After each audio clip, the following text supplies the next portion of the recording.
Okay, one of the things we know that the Giants, one of the few things that we know they can sort of hang their hat on, not only this year but going forward, is Logan Webb. And our own guy, producer Sam Lubman, caught up with Logan this weekend at the ballpark. You'll hear that here in just a second. A reminder that with Joe Shasky, I'm Mark Willard. You're listening to Garlic Fries and Baseball Guys. And here is, with our own Sam Lubman, Logan Webb. Thanks for taking some time to chat with me, Logan. So, just want to start about the season overall. Obviously, big step back from last year. What do you, just in your eyes, been the biggest difference between this season and last season? I couldn't really point a finger at anything. It's just kind of. I know we last year we won a lot of one-run games, and this year we've lost a lot of one-run games. So I feel like that could be something. Maybe not doing the little things right early in the year, and when you don't do those things, maybe he catches up to you. And I think we're playing really good baseball right now, and it's been fun to see. So I think we can build off this stuff, and hopefully carry this into next year. So you had a bit of a breakout season last year, and you've really kind of built on it this year. How would you describe how you became a better pitcher this season? To be honest, I truly do believe that I did pitch better last year. I think this year there's been some more innings, but I think maybe this last month or so I've been feeling better about some of my outings, and so I'm just just sticking to everything that we kind of set into place 2 years ago, really, 2020, and I struggled that year, but we put a good plan in place to what we wanted to be as a pitcher, and like what they wanted to see, what I wanted to see, and we kind of just stuck to it and kept going. You've really kind of been using your slider a lot more over the last few years. In 2020, you threw it 15% of the time, up to 27% last year, 32% this year. It's been one of your better pitches this year. What's really working with the slider this year? So in the minor leagues, my I called it a curveball. It was more over the top, but that was since I was 12 years old, has always been my best pitch. And when I lowered my arm slot, it kind of changed the way I threw it, and it took me a little while to really get used to it. But I feel like we've really put a lot of work into the bullpens and trying to just make that pitch a little bit better. And maybe that's using it more in the games, like you just kind of get more of a feel for it. And it's something we did a lot last year. And I think early in the year, this year, we weren't using it as much. Then we kind of got back to it, and it's been better, I think. So I think it's just I need to throw it consistently. I know Cap always talks about non-competitive pitches, so I think like that's one of the pitches that I struggle with like the non-competitive ones. So just attacking with it and trusting it is the biggest thing. Would you say that that's been just your best pitch overall this year then?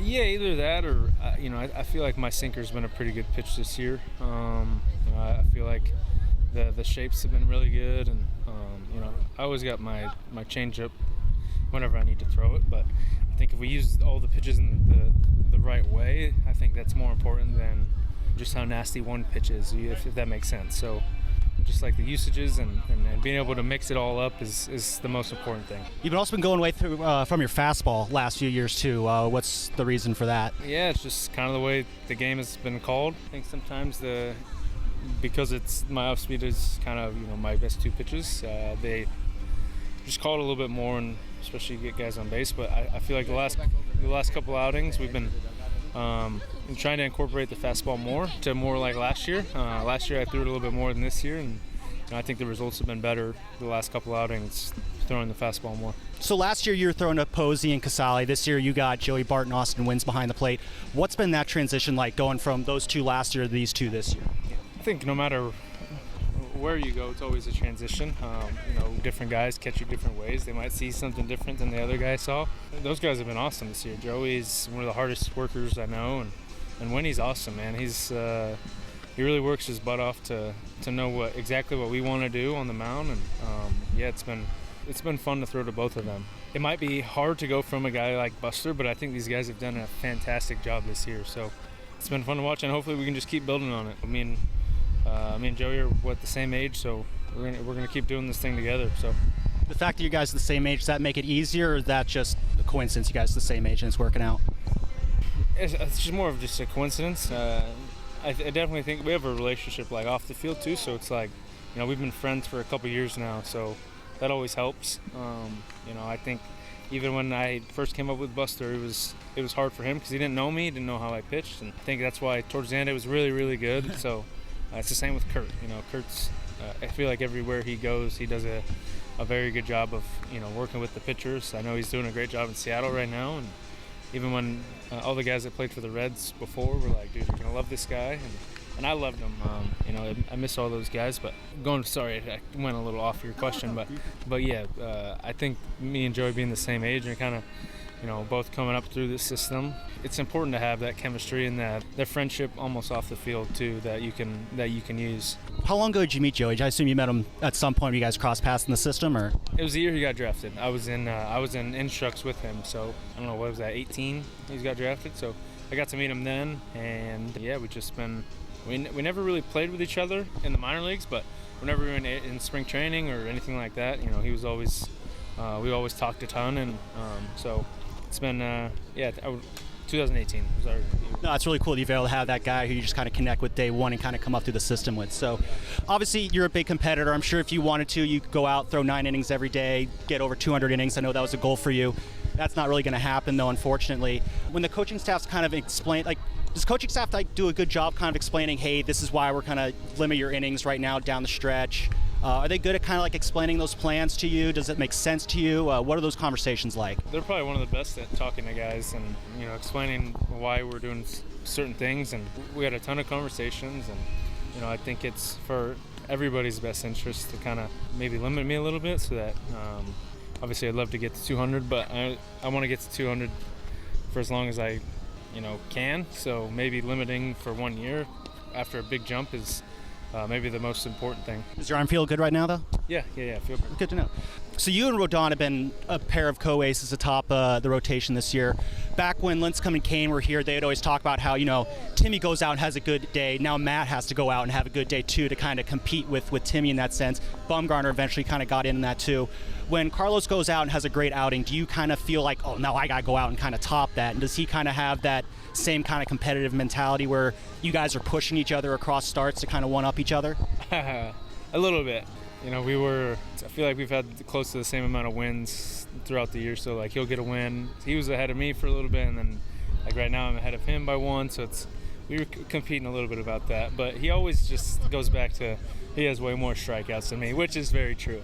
And he throws way harder than me. So well, you're more of a contact pitcher anyway, so you guys get outs in your own separate ways. I think you both have a 2.90 ERA, so it's kind of like there's no one path between A to B, right? Yeah, we don't. It's we just have fun and competing with each other, and we have fun. We watch each other's bullpens and do everything together. So he's my locker roommate, and it's been a pleasure.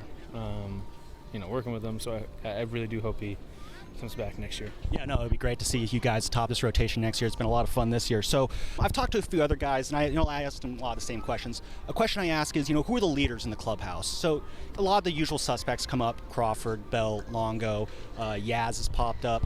As far as the under 30 group, you're the only name that popped up in that among those names. What's it like knowing that guys kind of look to you as a leader on this team? Yeah, it's something I've really tried to, I don't think I'll ever be somewhat of a really vocal guy, but I want to be. It was important for us as we had our exit meetings last year and everything, and we talked about, me kind of making that jump to be a leader, and I really want to be able to say I'd like to be a leader on this team, and it is cool that I have guys that have been saying that. And yeah, I think the most important thing I've learned from the leaders that I've been able to be around is that you show up every day and you come to work every day. It's not pick your day. You can't just pick and choose the days you want to come in and work. It's every day you come in and you put your work in and try to pick the guys up when they need it and do little things, and it's been fun for me to kind of learn how to do that and watch other guys do it and maybe kind of take that role on. A lot of great names obviously have worn this uniform. The Willies, Mays McCovey, the Clarks, Jack and Will. Talk about Lincecum, Posey, Bonds. All these guys were face of the franchise type guys.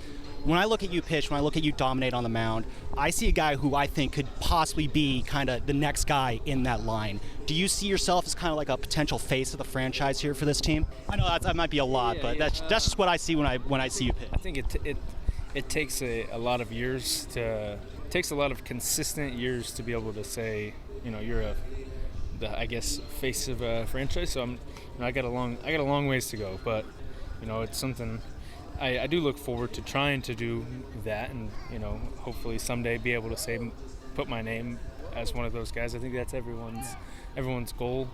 But yeah, I love it here. I'm from this area, so it's even more special, and it'd be even more special to maybe say I could be. But like I said, I got a long ways to go, and it's almost like every day just show up. And I think that's the first part of the last question too, is like showing up every day and doing your work. And I think when you can start saying you're a leader or a guy that guys look up to, and I think that's important, and that kind of leads to some of the other stuff. What are you most proud of for what you've accomplished this year?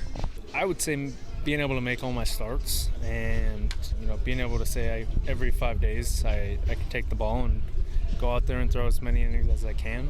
And I really haven't been able to do that 100%. So I missed a couple months last year.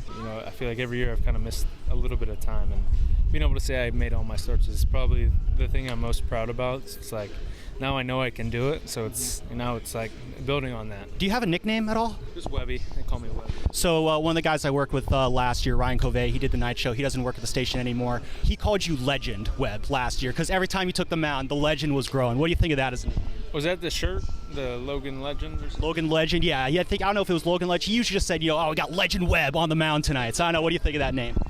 Yeah, that's yeah. I mean, that's a cool. If he wants to call me that, he can call me that. But yeah, it's usually it's Webby. Like everyone just calls me Webby, or they just make fun of me as much as they can. Yeah, so. His leaders get made fun of a lot. That's how you made it. So, well, thanks a lot for joining us, man. All right, that was Logan Webb with our own Sam Lubman.